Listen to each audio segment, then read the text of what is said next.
По 150.000 денари финансиска помош ќе исплати владата за погодените од трагедијата во Кочани. Исплатата ќе се реализира преку Црвениот крст од понеделник.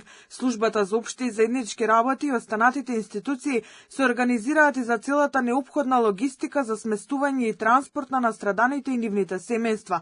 Владата го плаќа престојот на најблиските на пациентите кои се лекуваат во странство, за што право имаат по 2 лица од семејството на секој повреден, рече директорот на Созара Ивица Томовски. До сега 188 лица се згрижени и сместени.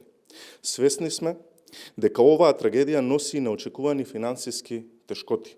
Затоа, како институции, вклучени во овој процес, донесовме одлука за секој настрадан да му биде исплатена сума од 150.000 денари како итна финансиска помош за покривање на почетните и секојдневни трошоци. Оваа помош ќе се реализира преку Црвениот крст на Република Македонија. И додека се чекаат добри вести од болниците во земја и странство, институциите се целосно мобилизирани. Инспекторите на Државниот пазарен инспекторат и МВР, но и оние на Министерството за транспорт, до последен ќе ги чешлаат фирмите и угостителите дали ги исполнуваат сите критериуми за кои се обврзале со лиценцата. Во однос на оние контроли кои се спроведуваат на сите објекти кои што се со и без лиценца, активноста продолжува.